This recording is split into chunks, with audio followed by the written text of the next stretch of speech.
وقال لهم نبیہم، اور ان کے نبی نے ان سے کہا. اب وہ قبول ہی نہیں کر پا رہے تھے تو نبی نے ان کو مزید کنونس کیا اور کہا ان آیت ملکہ، بے شک اس کی حکومت، اس کی کنگشپ کی علامت، سائن، ان یأتیکم التابوت، کہ تمہارے پاس تابوت آ جائے گا.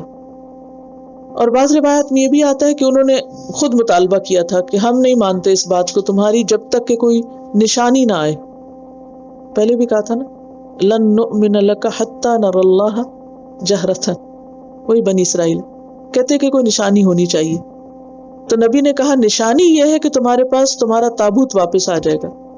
کہا یہ جاتا ہے کہ جب ایک قوم نے ان کے اوپر حملہ کیا تو جہاں ان کے بچوں کو قتل کیا، ان کو گھروں سے نکالا، وہاں ان سے ایک خاص تابوت یا صندوق تھا، وہ بھی چھین کے لے گئے تھے. تو کہا کہ اس قیادت میں وہ تابوت واپس آ جائے گا. کیا تھا تابوت؟ فیہ سکینۃ من ربکم، اس میں تمہارے رب کی طرف سے سکینت ہے، وبقیۃ، اور باقی ماندہ چیزیں، مما ترک آل موسیٰ و آل ہارون، جو آل موسیٰ اور آل ہارون چھوڑ گئے، اس میں سے کچھ چیزیں بطور نشانی بھی ہیں. اب روایات میں تفصیلات آتی ہیں کہ اس میں تورات کی وہ تختیاں تھیں جو موسیٰ علیہ السلام لے کر آئے تھے، اوریجنل وہ تورات تھی. اسی طرح تورات کا نسخہ بھی تھا. پھر یہ کہ موسیٰ علیہ السلام کا عصا تھا، اس میں نال تھی، جوتا تھا. پھر ہارون علیہ السلام کا امامہ تھا. کچھ اور چیزوں کی تفصیل ملتی ہے کہ وہ سب تھی.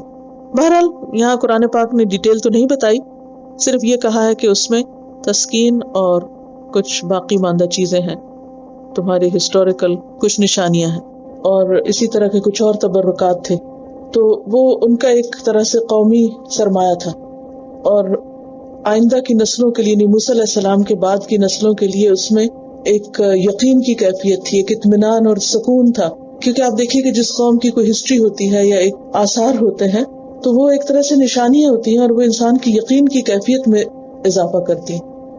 تو وہ جب ایک غیر قوم نے ان پر حملہ کیا تو وہ ان سے یہ صندوق چھین کے لے گئی.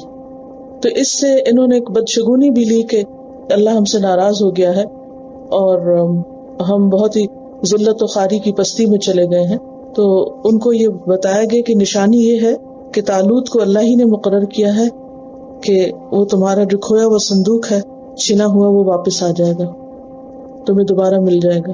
تو اس پر وہ مان گئے اور پھر ساتھ چل پڑے. لیکن جب ساتھ چل پڑے تو اللہ نے پھر آزما لیا، کیونکہ اللہ کے راستے میں نکلنا آسان نہیں، مشکلیں تو آتی ہیں تھوڑی یا زیادہ. تحملہ الملائکہ، ملائکہ اس کو اٹھا کے لائیں گے، یعنی اتنا بھاری صندوق تھا کہ وہ فرشتے اٹھا کر لائیں گے. اس سے بھی پتہ چلتا ہے کہ فرشتے جو ہیں وہ اللہ کا ہر حکم مانتے ہیں، اور اللہ تعالیٰ فرشتوں کے ذریعے جو چاہے کروا سکتا ہے. اللہ تو خود کن کہہ کے بھی کروا سکتا ہے، لیکن بہت سی چیزیں اہل ایمان کی بہت مقامات پر مدد فرشتوں کے ذریعے بھی ہوتی ہے. یہاں بھی واضح بتا دیا گیا کہ وہ فرشتے اس کو اٹھا لائیں گے تمہارے دشمن سے.